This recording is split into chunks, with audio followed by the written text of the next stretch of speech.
जय हिंद। स्वागत है आप सभी का आपके अपने यूट्यूब चैनल अमृत एकेडमी पे। ठीक है, जैसा कि आप लोगों को पता है कि राजस्थान में टीचर एलिजिबिलिटी टेस्ट का जो है टाइम डिसाइड हो चुका है। ठीक है, तो आज हम लोग इस वीडियो में रीट 2025 के बारे में डिटेल में जानेंगे कि इसका एग्ज़ाम कैसे होता है, कौन कौन एलिजिबल है, सारी चीज़ों को हम लोग डिटेल में चर्चा करेंगे। ठीक है, तो हो सकता है आप में से कुछ लोगों को कुछ जानकारी पता हो और जो लोग बिल्कुल ही नए हैं उनको भी जानकारी हो जाएगी। ठीक है, तो चलिए बिना टाइम वेस्ट किए एक एक बात को आगे बढ़ाते हैं। और जो लोग चैनल पे नए हैं वो लोग प्लीज़ चैनल को सब्सक्राइब जरूर कर लीजिए। आपके इस चैनल पे हर तरीके के टीचिंग एग्जाम्स की प्रिपरेशन हम लोग यहाँ पे करते हैं। ठीक है, तो आज ये एक एक बात को आराम से समझ लेते हैं। ठीक है, जो भी आपके क्वेश्चन है सारा मैंने यहाँ पे नोट कर रखा है।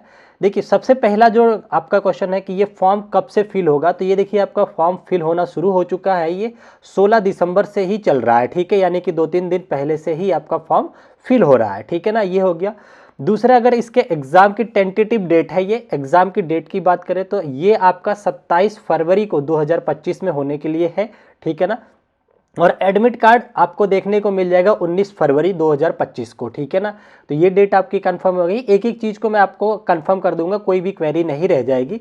अगर इन केस कोई भी बात बच जाती है तो आप लोग कमेंट करेंगे तो उसको मैं नेक्स्ट वीडियो में इन्वॉल्व कर लूँगा। ठीक है ना। अच्छा, अगर हम बात करें एग्ज़ाम टाइमिंग की, तो यहाँ पे आपका जो एग्ज़ाम टाइमिंग होता है, पहली पाली का जो एग्ज़ाम होता है सुबह 10 बजे से दोपहर 12:30 बजे तक होता है।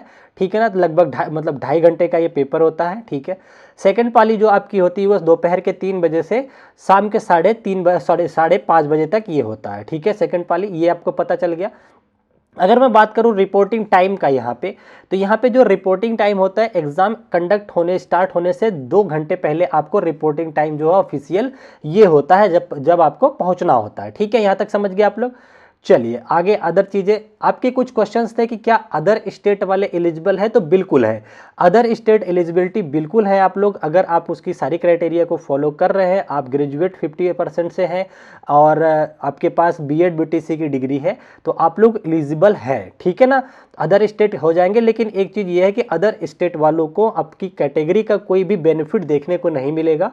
आप वहाँ पे एज जनरल की तरह ट्रीट होंगे। ठीक है ना, तो अभी आपको पासिंग मार्क्स भी सारी चीज़ें बता देंगे। पहला तो आपके ये डाउट क्लियर हो गया, आप किसी भी स्टेट से हैं तो आप फॉर्म भर सकते हैं। ठीक है ना, अगले आपके क्वेश्चन नंबर 7 की अगर बात करें कि इसकी एलिजिबिलिटी क्राइटेरिया क्या है, तो इसकी जो एलिजिबिलिटी क्राइटेरिया है कि आपका 50% एटलीस्ट, कम से कम 50% मार्क्स ग्रेजुएशन में होने चाहिए। साथ ही साथ आप बीएड बीटीसी कैंडिडेट हैं, या तो पास कर चुके हैं, या अगर आप फर्स्ट ईयर में भी एडमिशन ले चुके हैं तो भी आप एलिजिबल माने जाओगे। पहले तो इसमें केवल फाइनल ईयर वाले एलिजिबल होते थे, बट अभी रिसेंटली इसके जो नियम हुए उसमें चेंजेस देखने को मिले हैं। तो अब आप अगर एडमिशन ले चुके हैं, चाहे फर्स्ट ईयर में है चाहे सेकेंड ईयर में है, तो आप एलिजिबल माने जाएंगे। ठीक है, तो ये आपका डाउट क्लियर हो गया। अब हम बात कर लेते हैं इसके पासिंग मार्क्स की। अगर हम इसके पासिंग मार्क्स की बात करते हैं, टोटल 150 नंबर का क्वेश्चन होता है, तो 150 में से आपका 60% मार्क्स अगर है तो आप पास माने जाते हैं, यानी कि 150 में से आपको 90 नंबर लाना होता है जनरल कैटेगरी में। अगर आप राजस्थान से बिलोंग करते हैं, आपके पास कैटेगरीज हैं, कोई ओबीसी या फिर आपका एससी एसटी में आते हैं, तो आपको कैटेगरी का बेनिफिट मिलता है अगर केवल और केवल आप राजस्थान से हैं तो। ठीक है ना, तो एक सेकेंड, हाँ सही हो गया, फोटो थोड़ा सा चली गई थी।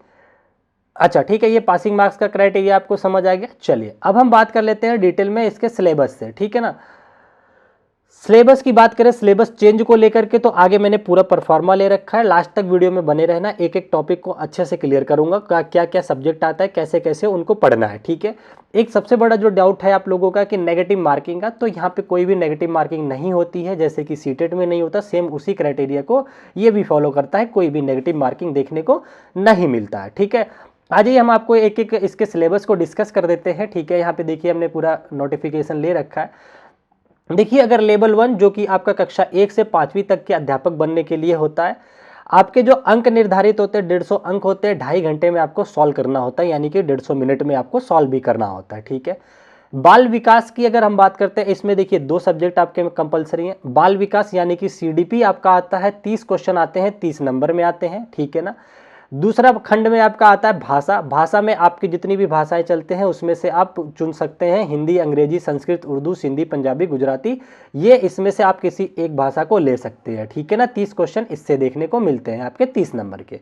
ठीक है ना, अगर खंड 3 में बात करते हैं तो तीसरे में आपको सेकंड लैंग्वेज को चुनना पड़ता है, आप वो चुन लेते हैं, 30 क्वेश्चन वहां से देखने को मिलता है, ठीक है ना, ये हो गया। अच्छा, तो उसके बाद आपका भाग 4 में आता है गणित के प्रश्न देखने को, आपको बेसिक जो मैथ होती है वहां से देखने को मिलते हैं, 30 प्रश्न 30 अंक के वो देखने को मिलते हैं। खंड 5 में बात करें तो ईवीएस यानी कि 5वीं क्लास तक है, तो उसमें ईवीएस में सारा कुछ इन्वॉल्व होता है, साइंस वगैरह, वो आपको देखने को मिलेगा, 30 क्वेश्चन वहां से देखने को मिलते हैं, ठीक है। टोटल आपके 150 क्वेश्चन देखने को मिलते हैं, ठीक है ना। चलिए आगे, ये सारी चीजें हो गई हैं। चलो अब हम बात करते हैं इनके सिलेबस के लेवल का, क्वेश्चन किस लेवल से पूछा जाता है। तो यहाँ साफ साफ इन्होंने दे रखा है कि सीडीपी का जो स्तर होता है वो प्रश्न पूछने का, वो आप 6 से 11 वर्ष के तक की आयु के बच्चों के पठन एवं पाठन के स्तर से संबंधित शैक्षणिक मनोविज्ञान विद्यार्थियों को मानसिक स्तर से आवश्यक होती है, ठीक है, आवश्यकता होती है, मतलब कि 6 से 11 साल के बच्चे के लिए जो जो चीज़ें नीड है उसको पैटर्न को फॉलो करके आपका क्या किया जाता है, क्वेश्चन का स्तर डिसाइड किया जाता है, ठीक है। बाकी चीज़ें यहाँ पे आप रोक करके पढ़ सकते हैं, बहुत बेसिक चीज़ें हैं, आपको 5वीं से 8वीं स्टैंडर्ड तक। अब यहाँ से अगर हम बात करते हैं, देखिए ये सबसे इंपॉर्टेंट लाइन है, कह रहे बहुविकल्पी प्रश्नों का मापदंड कक्षा 1 से 5 तक के राज्य सरकार द्वारा निर्धारित शिक्षण सत्र 2024-25 के पाठ्यक्रम एवं विषय वस्तु के आधार पर होगा, लेकिन प्रश्नों का जो कठिनाई स्तर होगा, जो लेवल होता है क्वेश्चन पूछने का, वो कक्षा 10 तक का होगा। यानी कि जो जैसे कोई चैप्टर 5वीं क्लास में है और उसी चैप्टर के नाम से 10वीं क्लास में है, तो आप ये मान के चलिए आपका जो क्वेश्चन पूछा जाएगा 10वीं तक के पूछा जा सकता है, लेवल उतना रहेगा, ठीक है। और यहाँ पे इन्होंने 2024-25 कहा है, इससे एक बात ये साफ होती है कि सीडीपी में जो एनईपी होती है, नेशनल एजुकेशन पॉलिसी है, वो नई वाली इन्वॉल्वमेंट आपको देखने को मिलेगा, उससे भी क्वेश्चन आपको मिलेंगे, ठीक है। तो आई होप ये समझ गए होंगे आप लोग। और जो आपका प्रश्न पत्र आता है वो दोनों भाषाओं में आता है, बाइलिंगुअल होता है, वो आपको पता चल गया, ठीक है। अब हम बात कर लेते हैं लेवल 2 की, जो कि कक्षा 6 से 8वीं तक के लिए होता है, ठीक है, कक्षा 6 से 8वीं तक के लिए। इसमें भी मैक्सिमम मार्क्स अगर बात करें तो 150 नंबर होता है, 2.5 घंटे में आपको पेपर करना होता है। पहला खंड जो आता है इसमें भी बाल विकास होता है, जो कि 30 प्रश्नों का होता है, ठीक है। दूसरे खंड में भाषा 1 जो कि 30 प्रश्नों की होती है, ठीक है, उसमें आप अपना चुन सकते हैं। अगला जो सेकंड खंड नंबर 3 होता है, सेम उसी तरह के जो पहले पेपर 1 में बताया, इसमें भी आप एक भाषा का चुनाव कर सकते हैं, 30 प्रश्न यहाँ से देखने को मिलते हैं, ठीक है ना। अगर हम खंड 4 में बात करते हैं तो यहाँ पे आपके सब्जेक्ट से रिलेटेड, अगर जैसे आप बीएससी हैं या फिर साइंस बैकग्राउंड से हैं, तो आपको गणित और विज्ञान विषय लेने पड़ेंगे, जिससे कि 60 प्रश्न देखने को मिलेंगे, 60 अंकों के, जैसा कि आप लोग सीटेट में देते हैं, ठीक है ना। सामाजिक विज्ञान से यानी कि आप एसएसटी बैकग्राउंड से बीए वगैरह किए हुए हैं, तो आपको सामाजिक अध्ययन यानी कि सोशल साइंस से 60 क्वेश्चन बहुविकल्पी 60 नंबर के लिए देखने को मिलते हैं, ठीक है ना। अन्य विषय के शिक्षकों के लिए अलग से प्रावधान है कि आपके सब्जेक्ट के अलावा जो आपका सब्जेक्ट होगा वो उसमें डिवाइड हो जाता है, 60 नंबर का वहां से आ जाता है, ठीक है। तो ये समझ गए होंगे। अगर मैं इसके कठिनाई के स्तर की बात कर दे तो यहाँ पे जो प्रश्न पूछे जाएंगे, आप 11 से 14 वर्ष के बच्चों को स्तर मान करके आपका पठन वाले क्वेश्चन होंगे, ठीक है ना। फिलहाल मैं आप लोगों को बताऊंगा यहाँ पे लैंग्वेज के स्तर का, ठीक है। यहाँ पे आपको जो गणित विज्ञान पूछे जाएंगे बेसिक, जैसे अगर हम सिलेबस की बात करें, साइंस या मैथ में क्या क्वेश्चन पूछे जाएंगे, तो जो चैप्टर आप कक्षा 6 से 8वीं तक के देखते हैं वो सारे चैप्टर आपसे पूछे जाने की पूरी संभावना होती है, ठीक है ना। वहां से देखिए यहाँ कह रखा है कक्षा 6 से 8वीं तक गणित एवं विज्ञान विषय के समान अनुपात में 60 प्रश्न, ठीक है, 30 प्रश्न गणित से तथा 30 प्रश्न विज्ञान के, साथ ही सामाजिक अध्ययन वालों को इसका आप सामाजिक अध्ययन से 60 प्रश्न देखने को मिल जाता है, ठीक है। अगला इन्होंने कहा है कि बहुविकल्पी प्रश्नों का मानदंड जो है 6 से 8वीं तक के राज्य सरकार द्वारा निर्धारित शिक्षण सत्र 2024-25 के पाठ्यक्रम विषय वस्तु के आधार पर होगा, लेकिन प्रश्नों का कठिनाई स्तर यहाँ पे जो लेवल ऑफ क्वेश्चन पूछे जाते हैं 12th स्टैंडर्ड तक पूछे जाते हैं। मीनिंग वही साफ है कि जैसे अगर मान लो लाइट चैप्टर आपका है साइंस में, वो है 8वीं क्लास का, और लाइट चैप्टर ही अगर आपको 10वीं क्लास में भी है तो क्वेश्चन वो आपसे उस लेवल का भी पूछ सकते हैं, नो डाउट, ठीक है ना। आई होप अब आपको समझ आ गया होगा कि क्या पूछना चाह रहे थे। प्रश्न पत्र भाषा जो माध्यम होगा आपका बाइलिंगुअल, हिंदी इंग्लिश दोनों भाषाओं में छपेगा, ठीक है, ये आप समझ गए होंगे। अच्छा, आप लोगों को सिलेबस भी क्लियर हो गया क्या क्या करना है। तो जो भी आप एनसीईआरटी या सीईआरटी जो लोकल स्टेट की बुक होती हैं, जितने सब्जेक्ट चलते हैं वो सारे रहेंगे 6वीं से 8वीं तक के, ठीक है। अगर हम बात करते हैं इसको पास करने के बाद जो सर्टिफिकेट की वैलिडिटी होती है आपकी लाइफ टाइम होती है, सेम एज इट इज किसकी तरह, एक सेकेंड में फिर से फोटो साइज चलेगा। अच्छा हाँ, सेम एज इट इज़ होता है आपका सीटेट की तरह, लाइफ टाइम ये आपका सर्टिफिकेट वैलिड माना जाता है। ठीक है, यहाँ तक समझ गए बातें आप लोग। चलिए, अगर अब हम बात करते हैं इसकी तैयारी कैसे करनी है, तो देखिए इसकी तैयारी करने के लिए आपके पास लगभग 2 महीने का अगर समय पर्याप्त है इसको तैयार करने के लिए, इसके सब्जेक्ट को, ठीक है ना।